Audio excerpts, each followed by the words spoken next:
Now, the greatest radio shows of all time. Suspense. The Shadow Node. Washington calling David Harding, counter-spy. Classic radio theater. The Great Gildersleeve. Fibber McGee and Molly. Dragnet. Gunsmoke. The Lone Ranger. Now, step back into our time machine with your host, Wyatt Cox. Good evening, friends of the Inner Sanctum. Crime drama this hour, Jack Webb as Sergeant Joe Friday, an episode of Dragnet. This goes back to January 12, 1954. This episode entitled The Big Switch.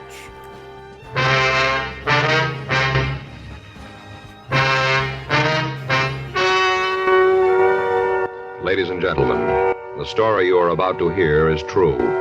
The names have been changed to protect the innocent. Dragnet.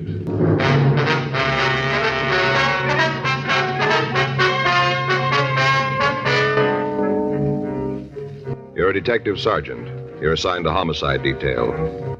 A young girl has been found in a cheap hotel room, apparently an attempted suicide. There's reason to suspect foul play. Your job, investigate.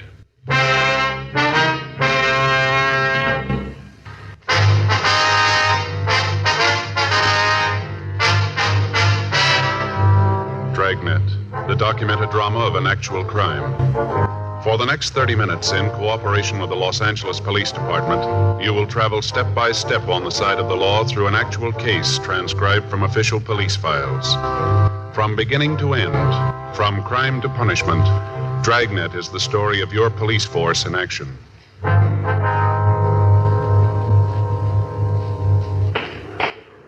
It was Thursday, November 19th. It was warm in Los Angeles. We were working the day watch out of homicide detail. My partner's Frank Smith. The boss is Captain Lorman. My name's Friday. We just gotten a call from Georgia Street Receiving Hospital, and it was 9:46 a.m. when we got to the second floor. The treatment room. Yes? Would you like to see Dr. Hall, please? Come in, Joe. Joe, Frank? Hi, Doc. This the girl? Yeah. How's she doing? Well, not sure yet. Just finished the transfusion. And when you gonna know? We think she's going to live, but there's no way of telling right now how much damage has been done to the brain tissue. Mm-hmm. Bad bruise on her face. Must have received a bad blow. Might have gotten when she fell. Mm-hmm. Let's go outside, huh? I can use a smoke. Okay. Well, if there's any change, I'll be out in the hall. All right, Doctor. You got a cigarette? I'm fresh. Yeah, here you are. Frank? Yeah, thanks. Here's a match.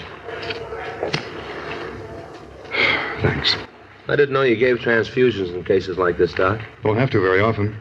You see, a thing like this, the carbon monoxide in the gas joins with the hemoglobin in the red cells, won't let go. Blood takes the monoxide through the system and suffocates the brain tissue.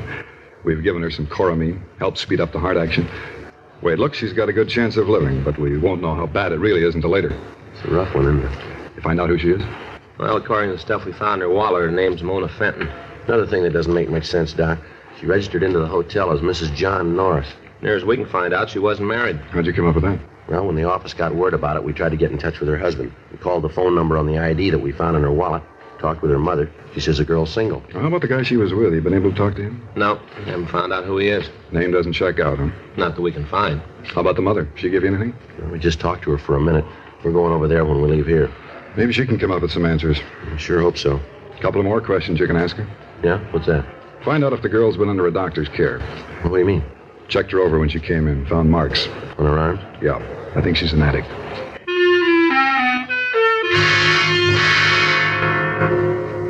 At 8:30 a.m. that morning, a guest in a small hotel on Grand Avenue had thought that he detected the odor of gas in the halls of the building. He notified the desk clerk, and together they conducted a search of the premises. Finally, they ascertained that the escaping gas was coming from a room on the third floor of the hotel. When the desk clerk got no answer to his calls, he used a pass key to open the door. Sprawled across the bed was a girl who appeared to be in her early 20s. The gas heater in the room had been turned on full, and the windows were closed, locked, and stuffed with pieces of torn sheets to keep the fumes in the room.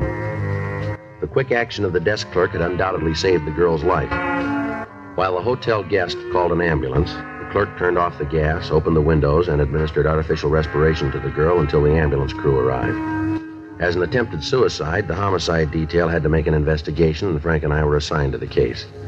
After we talked to Doc Hall at Georgia Street Receiving Hospital, we drove down to the hotel where the girl had been found. Right in here. Anybody been in this room since the other officers left? No, sir. Told me to lock it until you could see it. All right, sir. Now, this is just the way you found it, is that right? Well, yes, of course, the gas is turned off, and I opened the windows, but everything else is the same. I see. From what you said on the phone, she came in last night, is that right? Yes, sir. At least that's what the registration book says. They checked in at 10:15. Did you take care of them? No, I was out to dinner when they got here. Who checked them in? Jeff Christensen. Is he around? No, not right now. He'll probably be back tonight. You know where we can find him? Well, I don't know. See, Jeff got paid last night. Got his week's wages. Last I saw him, he was on his way out on the town with some of his friends. Jeff goes out on the town. Maybe we don't see him a couple of days. I see. But you figure he'll be back tonight, huh? Oh, yes. Jeff only worked a couple of days last week, so he ain't gonna go on much of the town. Mm-hmm. Did you see the man Miss Fenton came in with? No, I didn't. They were already in the room when I got back from dinner. I checked the book. I got the money from Jeff before I left. The man must have gone out sometime early this morning. I guess I was asleep. My room's just back of a desk. Fellow must have got out while I was asleep. I see. Did you get any calls from the room at all? Not a one. Like I told those uniformed officers we here, I didn't see them at all. Not a people. Matter of fact, I was thinking how nice and quiet they were. But the way the room looks, they sure must have had some sort of argument. Yes, sir. Would you know if they brought any baggage with them? Matter of fact, I know they didn't. Sure looks like they did some heavy drinking, don't it? Mm-hmm. Yeah. Glasses. That bottle's almost empty. Yeah. I'd rather you wouldn't touch the bottle. Oh, yeah, well, I won't. Say, you talked to the girls' people yet? No, sir, we haven't. But you're planning to see them, aren't you? Yes, sir. Yeah, I wonder if you'd do me a favor. You know when you see her people? Yes, sir, what's that? Well, I don't much mind the dirty glasses and having to straighten the room up. That's all part of the hotel business. But I wish you'd say something about the torn sheets. Tell the people about them. I don't want to cause no trouble, but maybe if they know how about the sheets were all torn up, they'd want to make good on them. You will mention them, won't you? Hmm? Yes, sir. I'll call the office, Joe, have them send out a crew, see what prints we can lift. All right, fine. Who else has a pass key to this room? Oh, you mean beside me? Yes, sir. Well, ain't nobody. Where's the key kept? That hangs on a nail next to the desk. That big nail there. It hangs right on it. Mm-hmm. When you came into the room, did you notice if there was anything around the door to keep the gas inside? I don't follow you. Well, you found pieces of torn sheets around the windows, you say. Now, was there anything like that with the door? Oh, yes, I'm with you now, yeah. Now, let me think. As I remember, no, there wasn't nothing there, just around the windows. Mm-hmm. Was the key in the lock when you came up here? You mean inside the room? Yes, sir, that's right. No. The reason I know that for sure is that I looked through the keyhole. Tried to see what was in the room. No, sir, the key wasn't in. Of course, that don't mean nothing. Sir? Well, only a couple of the rooms have keys anyway. We don't use them anymore. You mean you don't lock the doors? Sure, we lock the doors. We got them all locked all the time. This is a respectable hotel. Of course we lock the doors. But not with those keys. We got those other locks on the doors. Oh, I see. You see, yeah, see that? Sort of like Yale locks. That kind, you know. That's what locks the doors, not the other keys. Yes, I see. Of course we lock the doors. Yes, sir. The locks catch when the door is closed, though. Is that right? Yep, locks them tight. I got in touch with Lee Jones, Joe. He sent a crew right over. Good. I checked with Doc Hall. How's the girl? Oh, she's coming along. Doc says she's doing better. All these fellas that you're going to have roaming around here, what's this all about? Is something wrong? We're not sure yet, sir.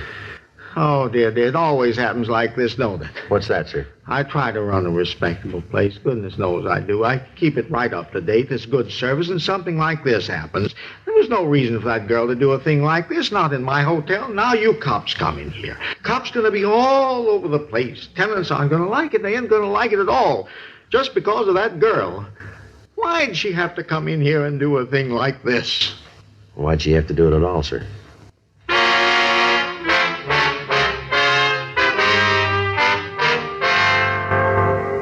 "11:26 a.m. We questioned the people in the hotel. None of them could remember hearing any undue noise coming from the room where the girl had tried to kill herself. Normally, the investigation would have been routine, but with the possibility of foul play, we had to check every angle and then check it again. The crew from the crime lab arrived and went over the room. Under the bed, they found an empty capsule, the type commonly used to dispense heroin. They also came up with a clean set of fingerprints on both glasses. They were photographed, and the water glasses themselves were removed to the crime lab to be booked as evidence. The registration card the couple had signed was turned over to Don Meyer in handwriting. The name was checked through our record bureau, through the phone book, and through the city directory, but when the leads were checked out, we were no further in knowing who the man was who'd taken the room with Mona Fenton. Word was left at the hotel for the handyman to contact us as soon as he returned. Word was also left that if the man who'd registered with the Fenton girl returned, we were to be called. 11:45 a.m., the men from the crime lab finished their investigation and returned to the office to compile the results. Frank and I left the hotel and drove out to the address listed on the girl's identification. It was a large white colonial home near one of the colleges. We rang the doorbell and waited. Yes. Miss Fenton? Yes, that's right. What is it you want? Police officers would like to talk to you. Oh, come in. Thank you. It's about Mona, isn't it? Yes, ma'am. I knew something like this would happen. I knew it all along. Beg your pardon? When she first had this crazy idea, when she first told me about it, I knew. Kids, try to tell them. Just try, and they tell you that times have changed. They say that you're not keeping up with the time. They know it all. Nobody can tell them anything. Well, what idea is this, Mrs. Fenton? When she wanted to quit school and take the job in that drive-in restaurant, the most ridiculous thing I ever heard of. But nobody could talk her out of it. Lord knows I tried. I knew something like this would happen. I just knew it. Yes, ma'am. Do you know any reason why your daughter might want to take her own life? Are you a policeman, too? Yes, ma'am. I'm Frank Smith. This is my partner, Joe Friday. What do you do? How are you, ma'am? Do you know any reason why your daughter might want to kill herself? It's a little hard to say, Mr. Friday. What's that? Mona and I had quite an argument about her leaving school. It was one of those silly things that starts and gets all out of hand, you know. We both have pride, and neither one of us was going to back down. Mm-hmm. I haven't seen Mona to talk to for over a month. Does she live here, ma'am? Yes, she does, Mr. Smith. But there's an outside entrance to her room. She comes and goes as she pleases. Doesn't eat her meals here, so I hardly ever see her. Mm-hmm. Do you know if she's been under a doctor's care?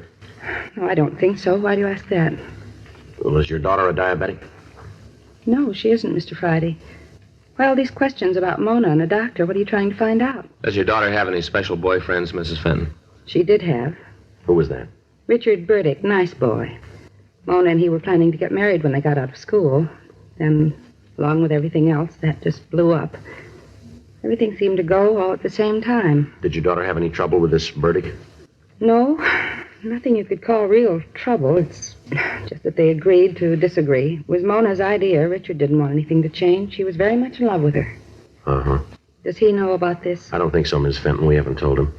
I don't know what he's going to do when he hears about it. It's going to hit him awfully hard. He's the sensitive type. Does your daughter have any close friends that she might confide in? I suppose she does. She's talked about some of the girls where she worked. Would you give us their names, please?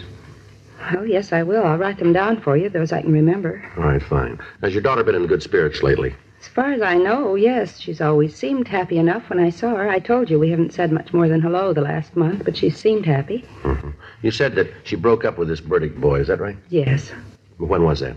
6 weeks, 2 months ago. You know what caused it? The job, all the other things. Mona kept making dates with him and then breaking them at the last minute. I guess Richard just got tired of being stood up. Well, did he and your daughter have any arguments that you know of? No. They just decided that it wouldn't work out for them. They just decided to stop seeing each other. Did your daughter have any other steady boyfriends? Anyone that she saw quite a bit of, maybe? Well, there was one boy. He was quite a bit older than Mona. She saw a lot of him the last couple of weeks. You know who he was? No, I never met him. I only saw him once. What if you could describe him for us? No, I'm afraid I can't. He drove by for Mona one night, going to pick her up for a date. Parked out in front and honked the horn. I see. I went to the front door to tell him to come in. Mona wasn't ready yet, but he wouldn't. Just sat out there and waited.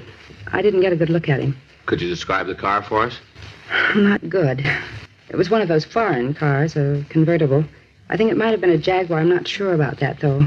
But you're sure it wasn't an American automobile? Yes, I'm sure about that. All right. How about the color of the car? Can you tell us that? It was awfully dark out there. I'm not sure. I'd rather not say, officer, if I can't be sure. You understand that. I wouldn't want to tell you something and then have it turn out to be wrong. You can understand that, can't you? Yes, ma'am, of course. Did you see Mona this morning? Yes, we did. Is she all right? They think so, yes. Aren't you sure? Well, when we talked to the doctor, they were doing everything they could. They seemed to think that she was going to be all right. Thank God. It's so hard, Mr. Friday, to know that your child is sick, that she tried to kill herself, to want to go to her and not be able to. It's so hard. Try to take it easy if you can, Miss Fenton. If you'll just give us the names of the girls that she might know, we'll be on our way. Yes, I'll write them for you. Thank you. Excuse me? Shirley? Hello? Yes, it is. What? Yes, they're here. Just a moment. It's for you. I'll get it, Joe. I'll get those names for you, Mr. Friday. All right, fine. Did your daughter ever refer to this man in the foreign car by name? No, I don't think she did. All I know is that whenever she went out with him, it was the big date of the bunch. How often did she see him? Maybe a couple of times a week. Might have been more. I had no way of knowing what she was doing. Yeah. She kept pretty much to herself when she met him, but I could tell he was the big thing in her life. He was it. Joe? Yeah. See a minute? Yes, excuse me, Miss Fenton. I'll finish this list. Thank you. Yeah. Call was from Jack Smyers at the office. Yeah. Just removed her to the General Hospital. Yeah. She had a relapse. They don't think she's going to live.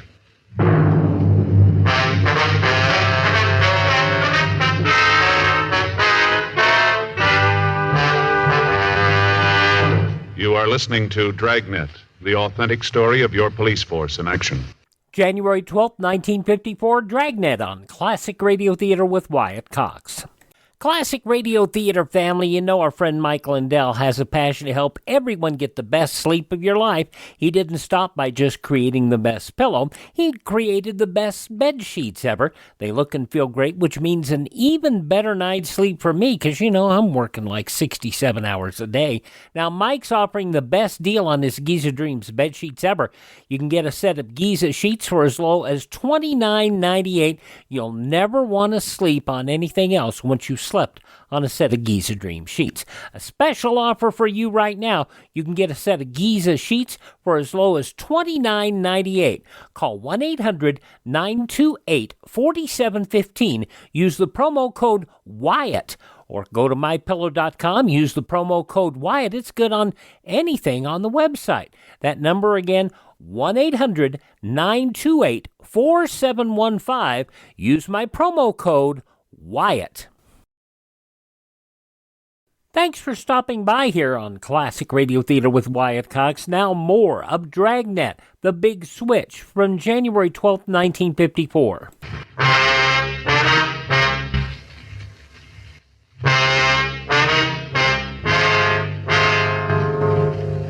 We obtained the name of the drive-in restaurant where the Fenton girl was employed. We also got the names of the girls that she worked with and the address of her boyfriend, Richard Burdick. Mrs. Fenton also gave us a list of names of persons who might be able to aid us in the investigation. Under further questioning, the mother was still unable to furnish us with a motive for her daughter's attempt to take her own life. The apparent lack of a motive, or any type of a suicide note, coupled with the bruise on the girl's chin, made the likelihood of foul play more than possible. 12:57 p.m. We left the Fenton home and drove over to the drive-in. We stopped on the way and put in a call to the office. There still hadn't been any report of the handyman at the hotel, the only person who could give us a description of the man who'd registered at the place with the Fenton girl. When we got to the drive-in, we asked about a Peggy Gregson, one of the girls on the list. After a few minutes, the girl came over to our car. You want to see me? You Peggy Gregson? Yeah, why? We'd like to ask you some questions about Mona Fenton. Who are you guys? Police officers. We'd just like to talk to you. I gotta get it okayed with the manager. I'm on duty now, lunchtime. Pretty busy. I gotta get it okayed. I'll take care of it. All right, fine. I'll check with the manager, Joe. Right. Hope this isn't gonna take long. I got a couple of customers waiting for orders. My partner will take care of it. Well, ain't the manager knowing that worries me. It's the tips they're gonna leave. Make what I do, and the tips are important. Yes, ma'am. What's all this about Mona, anyway? What are the cops after her for? Well, she tried to kill herself this morning. Mona? Yes. Why? Why'd you do a thing like that? Well, we thought maybe you could help us there. Why, me? I haven't got anything to do with it. Well, we understand you were pretty friendly with her. Well, sure, I was a friend of Mona's, but I don't know anything about no suicide. I don't know anything about it, and I don't want to. Do you know any reason she might try to take her own life? Not a reason in the world. Not Mona. Do you know if she was under a doctor's care for any reason? No. I mean, I don't know. She didn't say anything about it, never said a word. Was she? Well, that's what we're trying to find out. Can you think of any enemies she had? Anybody who might have wanted to hurt her? How far is this going to go? Well, how do you mean, miss? I mean, who's going to hear about this? Who's going to hear the answers I'm going to give? Well, no one. Now, what do you got for us? Well, I'll give you this for free. If anything happened to Mona, you go talk to Dick Burdick. Talk to him. He'll be able to tell you. Why'd you say that? Because it's true. No other reason. He's a real bum. You ask me, I think there's something wrong with him. You know, in the head. Would you have any reason to say that? All the reason in the world. Poor girl, this bum all the time coming around giving her trouble. All the time telling her how he's going to kill her and anybody that comes near her. Burdick said that to Miss Fenton, did he? Half a dozen times. Wasn't more than a week ago. Mona told me she told him off, told him to get lost. She didn't want any part of him, to leave her alone. He made a big scene. Mona told me all about it. One day this Terry drove in here. Got one of those flashy foreign cars. The Jaguar? I think so, yeah. All right, go ahead. Well, one day he drove into the place. Mona took care of him. I guess he liked Mona. He kept coming back. Always parked in her station. Anyway, this Burdick kid found out about it.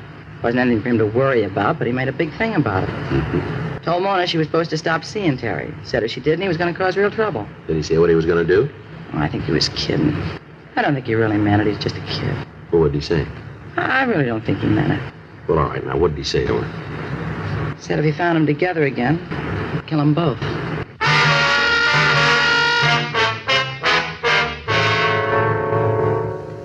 We talked to the other girls in the drive-in. From them, we got the same story about the scenes that Richard Burdick had created. We got more information about the threats that he'd made against the Fenton girl and Terry Hamilton. From one of the girls, we got the address of Hamilton, 2:45 p.m. We left the drive-in and drove over to the address of the girl's boyfriend, Richard Burdick. We talked to the landlady. She told us that the Burdick boy had regular habits. He paid his rent on time. He never had any visitors. The conclusion of Dragnet, January 12, 1954, comes up following these messages from your favorite station. You're listening to Classic Radio Theater with Wyatt Cox.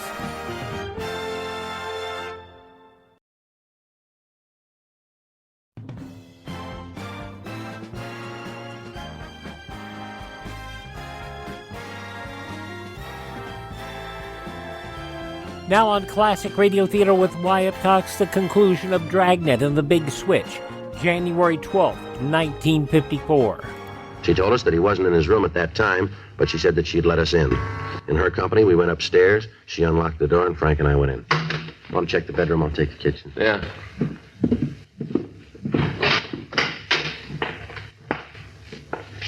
Well, there's nothing out there. How'd you do? Oh, looks like we're a little late. What? His clothes are gone.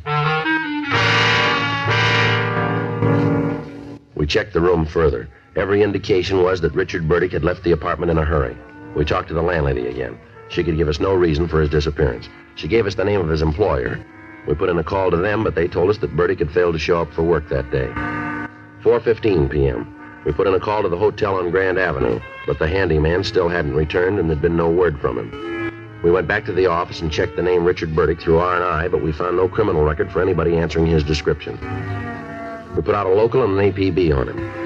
At 4:39 p.m., we got a call from General Hospital telling us that the Fenton girl had regained consciousness and that we could talk to her. Frank and I left the office and traveled Code 2 out to the hospital. The doctor on duty told us that the girl was out of danger, but that she was very weak. He asked us not to get her excited, and he led us into her room. Miss Fenton? Yes, who are you? Police officers. Why can't you leave me alone? Go away. Just a couple of questions we'd like to ask you. I don't want to talk to anybody. Why didn't you leave things the way they were? Why didn't you leave me alone? Well, you had a lot of people worried, miss. No reason for it. It'd be better all the way around if things had happened the way I planned them. And you did try to kill yourself. Yes. Who was with you in that hotel room? You mean Mr. Morris? Yeah. It was Terry. It was always Terry. He was going to marry me, then he didn't. He said he would, and he didn't. That why you did what you did? Yes. You use narcotics, Miss Fenton? Hmm? Use narcotics? Yes, that was Terry's idea, too. I think that's all he wanted with me, just to get me hooked so I'd have to do what he said. I think that was the reason. How about this Richard Burdick?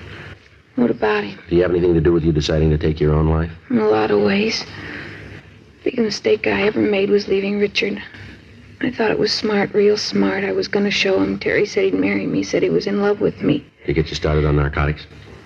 Yeah. At first it wasn't so bad. I loved him, really, I did. Then when I had to have the fixes, he changed. Told me he couldn't give it to me anymore, that I was going to have to pay for it. I tried to tell him that I loved him, that I wanted to be with him. That's why I went to the hotel to talk it over. Try to come to an understanding, some kind of an understanding. Mm-hmm. He said that he didn't want to have anything to do with me, that he wanted no part of me anymore. Said that I was going to have to pay for the H from now on. I didn't have any way to pay for it. He said it wasn't any of his business. Is he a user? Yes. It's all so stupid, Ma'am? The whole thing, I had it real good all the way around. And then I went ahead and ruined everything, tore it all down. Even if I'd have killed myself, it would have been no answer. Not the right answer, anyway. I know that. I know it real well. All right. Can you tell us where we can find this Terry? You bet I can. I want to see him feel like I do. I want him to know what it's like. Will you be willing to meet with him? Make a buy of narcotics for us? You name the time, I'll be there. I'll be there if I have to crawl. All right. You better get some rest now. I guess so. I'm pretty tired. Did you see my mother? Yes, ma'am. Is she real mad at me? No, I don't think she is. Would you call her? Ask her to come and see me. Tell her I'm sorry. Tell her I want to see her. No, she'll be glad to hear that. I hope so. I got so much to tell her and Richard. So much to tell them both. All right, Miss Fenton. We'll get in touch with her. And you tell me when you want me to call Terry. You tell me. All right, we will. Terrible thing, isn't it? What's that? Terry. He's been around a long time. Must be other girls in the same fix all because of him. Girls who have a bad habit and have to do what he says. Girls like me, terrible. Nobody knows how many. Yes, ma'am. Where's it gonna end? When you meet him.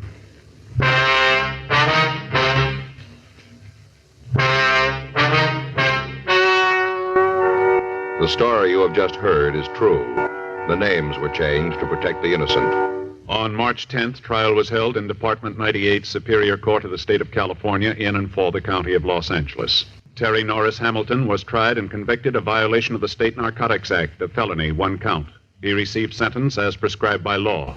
Violation of the State Narcotics Act, a felony, is punishable by imprisonment in the state penitentiary for a period of from 1 to 5 years. Mona Irene Fenton pled guilty to the same charge and was placed on probation for a period of 3 years with the provision that she be placed under the care of a competent psychiatrist.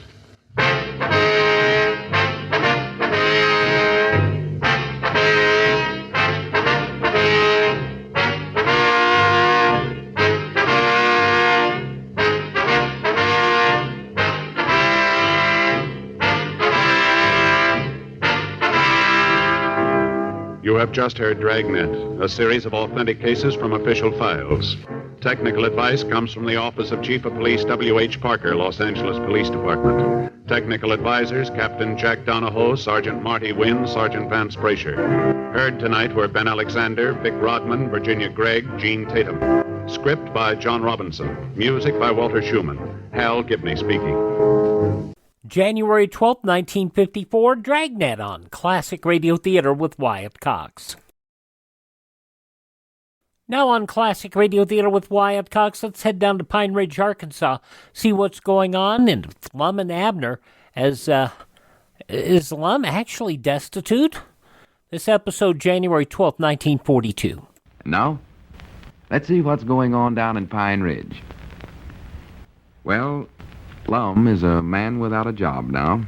His career as a fight manager folded up with Mousie's defeat at the hands of Iron Ike, and Abner is the full owner of the store and bakery by virtue of a paper which Lum signed as a joke. At least he thought it was a joke at the time. As we look in on the little community today, we find Abner and Grandpappy Spears in the Jot 'em Down store discussing Lum's situation. Listen. Selling pencils?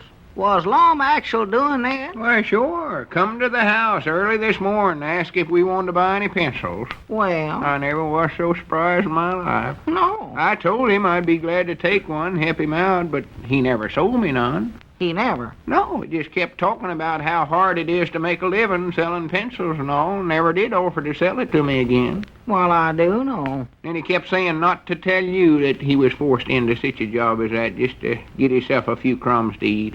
A few crumbs? Yeah, that's what he said. Yeah, he told me not to tell you that once. He told me 100 times, I reckon. Well? I do know. Well, he knowed you was coming over here to see me, so he just figured he'd work on my sympathies that way. That's about what he's up to. Yeah, I know him. He can't fool me. I ain't gonna fall for it. You ain't though. gonna take him back in the store at all, huh? Of course I ain't. I'm goodness gonna sake. make him good and sorry that he ever signed that paper giving me the store and bakery. That's the only way I can get him to where he'll actually appreciate what this store means to him and me, Grandpa. Of course, he did look pretty hungry, Abner. I'll say that for him. He's just putting that on. He's got some money left. He taken his share out of the cash drawer last week before him and Mousie went over to Cherry Hill for the fight. Yeah, but he had to pay an entrance fee for Mousie, didn't he? Well, yeah, just $10. And I knowed he had more than that with him. No, he ain't broke, I don't think. Of course, he might have spent his money awful free there, figuring he's going to get some of that $1,000 they would have got if Mousie to win the fight from Iron Ike. Now, he might have did that. Yeah, he might have, but, well, I ain't going to worry about Lum starving. Not for a few days, anyway. Well, I hope you're right. Wasn't that your ring just now? I dog it, I believe it was, sure it were. More than likely Lum was some scheme to get back in the store here. Yeah, I know he wants to get back the worst way. Hello, jot him down, store and bakery. Who? Oh, no, this ain't Abner. He ain't here right now. Goodbye. Oh, now, you oughtn't to treat Lum that way, Abner. That weren't Lum, that's that dad-blame Squire scheme. Squire? Yeah. Dog, is there something you got to back me up on, too, Grandpap? Recollect that bet me and him made the other day? You mean where you bet the store against Squire's insurance business on the fight? Yeah. Well, you heard him call off that bet after Cedric come in and told us that Mousie knocked Iron Ike down. We all thought Mousie'd win. Well, of course I did. Heard him with my own ears. Said it was just a joke. Yeah. Dad blamed old skinflint. Well, now, since he's learned that Iron Ike got up and win the fight, why, Squire wants to hold me to the bet. Well, I wouldn't listen to it a minute. Wants to take my store. Varmint, that snake in the weeds. Of course I'll back you up, Abner. And if he wants to take it to court, I'll get myself on the jury. That's what I'll do. Good for you. I don't... Wait a minute. What's the matter? There comes old Lum. Oh, my goodness. He's heading over this way. Yeah, look how slow he's walking. Yeah, putting on. Wonder if he sold any pencils yet. No, tell him. Doggies, he does look sort of pale there, though, don't he? Yeah, he does. Paler than he did this morning. He never looked that way when he's there at our house. He never, huh? Wait a minute. Looks like he's got flour on his face. Huh? Oh, doggies, that's it. Sure. Why, shit's going on. Mind out. Here he comes. Act like you don't even notice how he looks. No, I won't even look at him. I'll just sit over here in the library and read. It don't let on. Well, howdy, Lum. Come on in. Yeah, howdy, Abner. Hello there, Grandpap. Howdy, Lum. Nice of you to drop in, Lum. What can I do for you? Oh, not much, I reckon, Abner. Just like to get a few groceries. Why, sure. Be mighty happy to sell you some. On a credit. Credit? Yeah, I hate to ask that of you, Abner, but when a feller ain't got no... Well, I'd rather not talk about it. Well, now, if it's money you mean, Lum, I know you got some of that. Abner, let's not discuss it at all. All I want's just a few groceries. Just a few crumbs, that's all. Just a few measly crumbs to keep this old shell of mine going. Old shell? Well, I can see you don't know what I'm talking about. Huh? I can understand why you don't.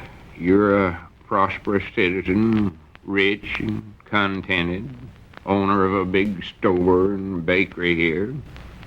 Here I am, just a feller out selling, but I don't want you to know that. Know what? Did Grandpap mention anything to you about me selling pencils? Oh, no, he didn't. Not a word, I don't think. Never, huh? No. Well, I don't want you to know about it, Abner. I don't want you to feel sorrowful for me just 'cause I can't even sell a few pencils. Well, have you got any to sell? Oh, yeah? Yeah, I scraped up a few pennies and invested in some capital stock of pencils. Did you want to buy some? Well, let's see 'em. Let's see what you got. Oh, yeah, that's just like we got in the store here. How much you getting for 'em, Lum? 10 cents. Just 10 cents apiece. 10 cents? Well, them's just penny pencils, Lum. That's what I sell 'em for. I know. That's what I had to pay for 'em, though. So I gotta sell 'em for 10 cents to make a profit. Oh, well, you'll never get nobody to pay that much for 'em, Lum. Why don't you go down to Mose Moots's barber shop, Lum? Mose is still looking for a shoe shine boy. He'll hire you. Shoe shine boy? Yeah, of course. It don't pay much, but it's steady work. You could live. No, Abner. I ain't got no experience at that. I wouldn't fit in down there no way. You wouldn't, huh? No. Feller's just good for one thing, looks like. You take somebody like, say, some feller that's spent all of his life building up a store and bakery, for instance, and then when somebody takes it away from him, he just ain't no good for nothing else. Well, now, I never took a store away from you. No, I know you never. It was all my own fault. Everything's fair and legal. Well, I ain't gonna lawsuit you or nothing. I'm just done for, and that's all they are to it. Clean done for. Oh, well, now, you oughtn't to feel that way about it, Lum. Well, feller may as well face the truth. But you don't need to worry about me, Abner. I'll be all right. I'll write you once in a while from the orphan's home. Orphan's home? Yeah, never aimed for you to know that, but now that you found out, I may as well tell you, I reckon. I put in my application for a place over at the orphan's home there this morning. I don't believe that, Lum. No, sir, it's the truth, Abner. Fact is, I'm expecting a phone call from them any minute now. And they're going to tell me if they'll take me. Might not even get in there. Well, Lum, you can't go to the orphan's home. I'm an orphan, ain't I? Well, yeah, but, them orphans over there is little bitty ones. You're a growed-up man, Lum. I don't see what difference the age makes. An orphan's an orphan. He's got to go someplace. Yeah. Besides, I'll make him a good orphan. I can chop wood and bake bread, and I know how to do that work from, in here in the old days. Oh? Maybe somebody'll take me and raise me and feed me and clothe me. You're just saying them things. I don't believe a word that you've told me. Well, Orphan's home, for the land's sake. Think whatever you like, Abner. I can't be hurt no more than I am now, anyway. Well, now, to be honest, Lum, I ain't doggies, Lum. I don't know what to think about it, but I know that you can't go to no orphan's home. But wait a minute. I believe that's my ring. Sticks and stones can break my bones, but names will never. Hello? Jot 'em down, store and bakery. Who? I can't understand you. Huh? Oh, just a minute. Here, Lum, for you, the orphan's home, they said. Well, good. I was feared they wouldn't call. Thank you. Hello? Yes, this is little Lum Eddard's. Orphan Lum. You have, huh? Well, good. I'll bring my things on over there tonight. Well, I'll be dead blamed. He's All serious. right. Yes, all right. Thank you ever so much. Goodbye. Well, I guess that's that, Abner. Reckon this is goodbye for us. Well, now, wait a minute now, Lum. Now, let's talk this thing over first, Lum. Well, you heard the phone call, Abner. I can't keep 'em waiting for me. I gotta go home and get my things together. Well, now, wait a minute. Doggies, where'd I put that paper that you signed? No, now, don't go getting that out, Abner. That's a legal document. You don't want to tear that up or nothing, do you? Yes, sir, I'm going to tear it up. I ordered did it long ago. I've carried this thing too far. Well, I don't want you to do it just 'cause you feel sorrowful for me, Abner. I can stay at the orphan's home there till somebody adopts me. Now, don't talk that way, Lum. You make me so ashamed of myself I don't know what to do. Where did I put that paper? No, I won't let you do that now, Abner. I signed the store over to you, and I'm getting just what's coming to me. Maybe you put it in that top drawer over there. Yeah, that's just about where it's at. Just about. How did I sound, Mr. Lum? Cedric, you get out of here. What's the matter, Cedric? Did I fool you, Mr. Abner? Fool me? Yes, Mom. Did I sound like the orphan's home all right? Huh? Get out of here, Cedric. Well, I'll be dead blame. All right, doggies, just for that, Lum Edders, you ain't never gonna get this store back.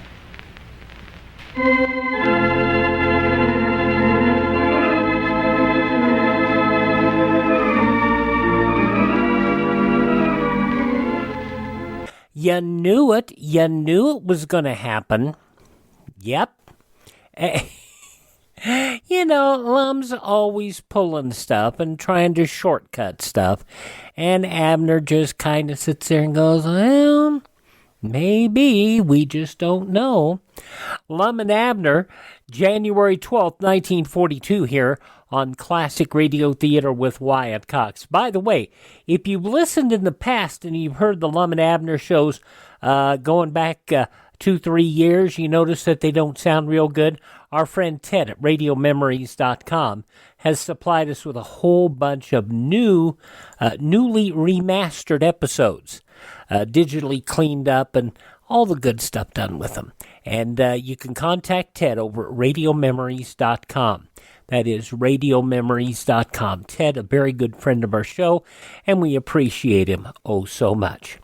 Now, we'd like to remind you to thank this station, support their advertisers. It's their kindness and courtesy that we allowed you to be with us, allow us to be with you, rather, each and every time you roll around here on your favorite station. Miss a day, you don't have to miss a show. Our shows are always available on demand at classicradio.stream. That's classicradio.stream. Stream our shows, learn about building a classic radio collection of your own. You can contact me, find our social media links, and if you'd like to help us out, you can buy me a copy. That Buy Me a Coffee money helps us acquire additional classic radio collections to bring to you here on your favorite station. It also helps us to maintain our distribution channels. That's at classicradio.stream. Thanks so much for tuning in. Tell all your friends the greatest radio shows of all time are right here at this spot on the dial. Classic Radio Theater with Wyatt Cox on your favorite radio station.